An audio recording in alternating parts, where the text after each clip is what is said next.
Bonsoir à tous, bienvenue dans la troisième partie de notre série de vidéos sur le thème « Comment faire une bonne épargne ». Je tiens à préciser que ceci n'est juste qu'une suite de nos vidéos, bien évidemment, parce qu'on a eu à faire la première et la deuxième partie. Donc si vous souhaitez mieux comprendre cette troisième partie, vous allez juste aller regarder la première et la deuxième partie.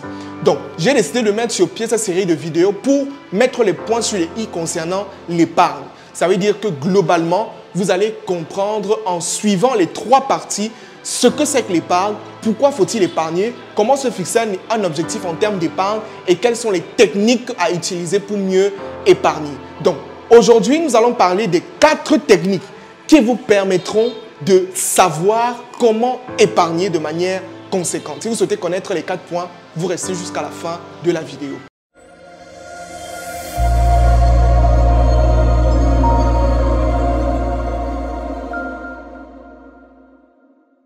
Je me présente rapidement, je m'appelle Franck Bossy, je suis le promoteur de la startup Oshare Mindset.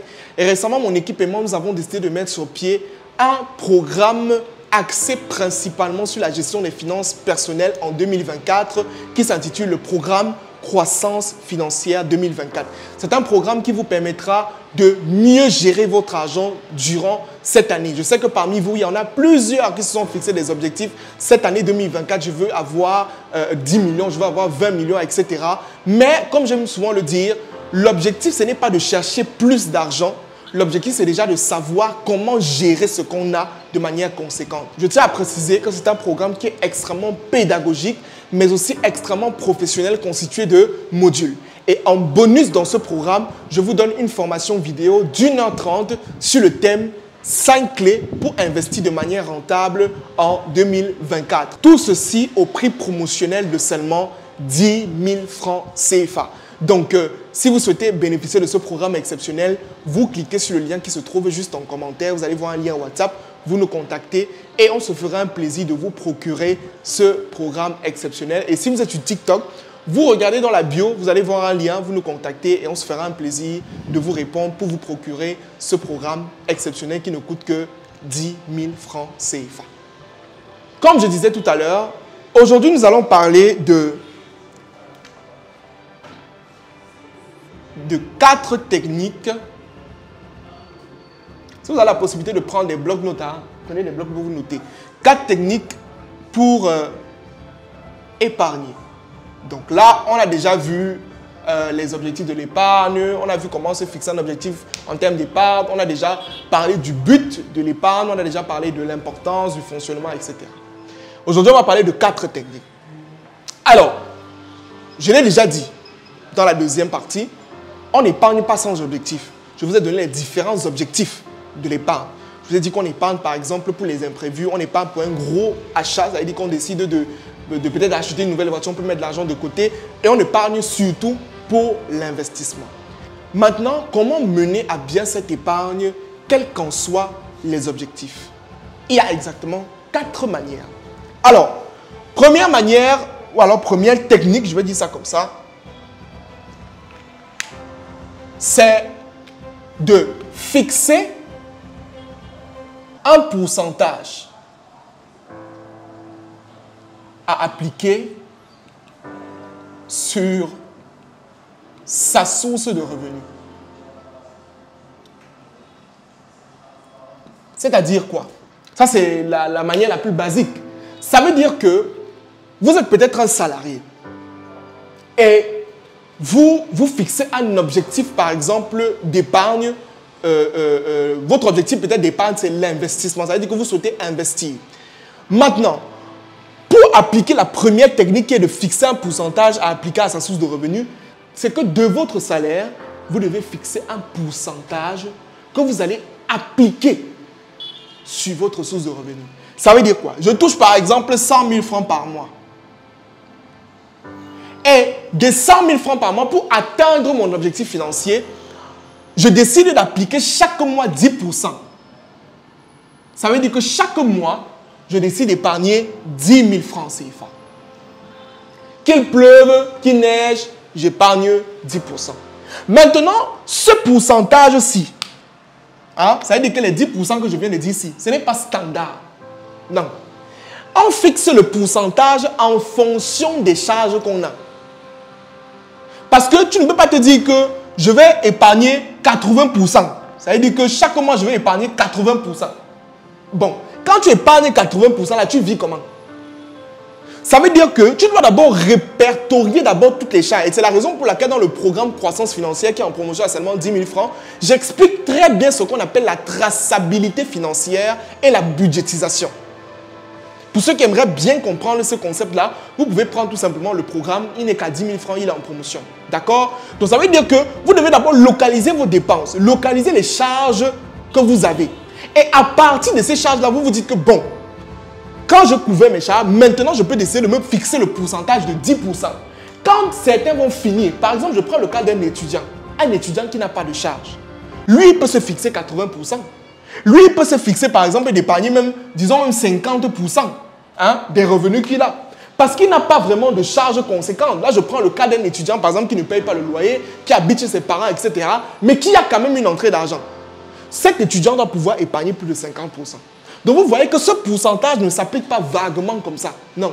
On ne se lève pas maintenant, on dit, bon, je vais épargner. J'ai lu, par exemple, un livre où il y avait un mentor là qui a dit qu'il épargnait 75%. Moi aussi, je vais épargner 75%. Ça ne marche pas. Ça ne fonctionne pas. Mon frère, fixe-toi un objectif, fixe-toi un pourcentage en fonction de tes différentes charges et en fonction de ton style de vie même. D'accord? Donc ça, c'est la première technique. Maintenant, on a la deuxième technique.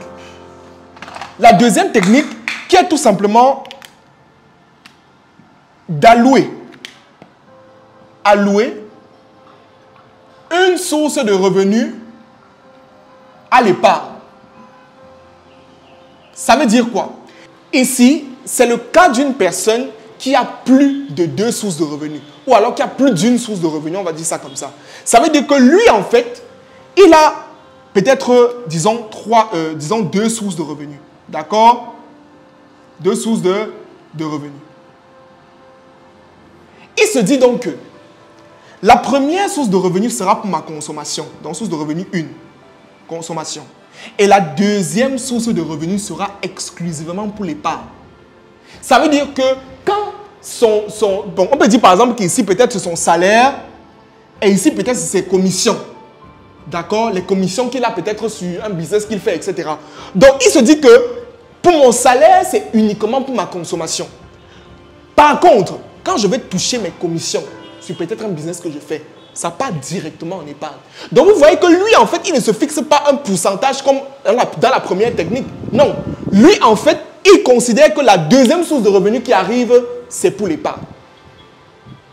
Je ne sais pas si on se comprend très bien. Donc, voilà la deuxième forme. Donc, vous, par exemple, qui avez 2 sources de revenus, 3 sources de revenus, vous pouvez appliquer ce principe-ci, la deuxième technique-ci. Vous vous dites qu'il y a une source de revenus que vous ne touchez pas. Ça part directement en épargne. Donc, ça, c'est la deuxième technique. Maintenant, on a la troisième technique. La troisième technique, c'est tout simplement d'appliquer un pourcentage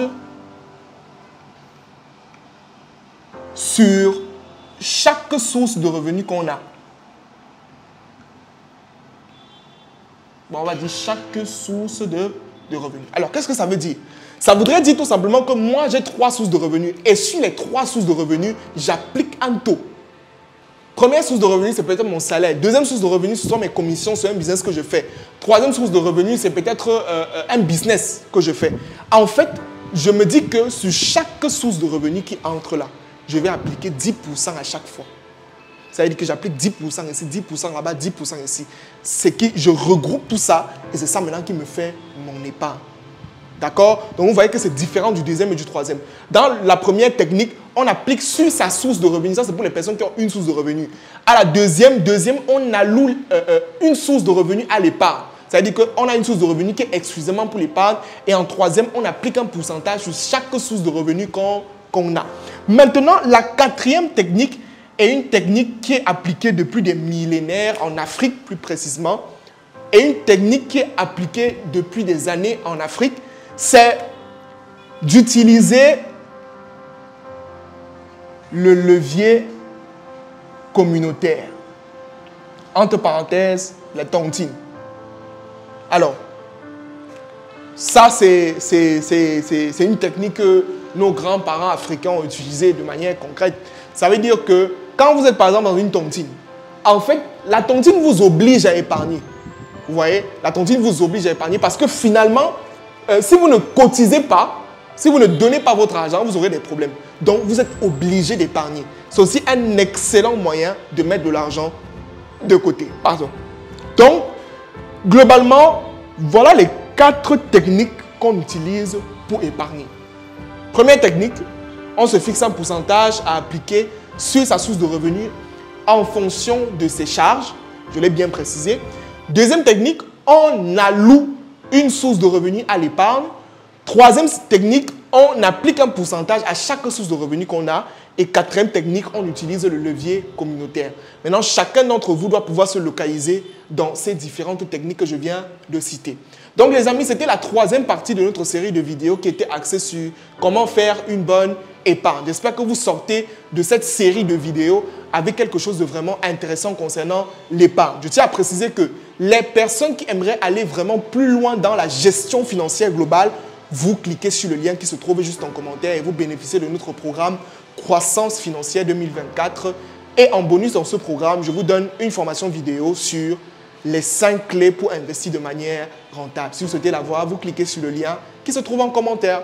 Merci les amis d'avoir suivi cette série de vidéos et on se dit à la prochaine pour une nouvelle série de vidéos.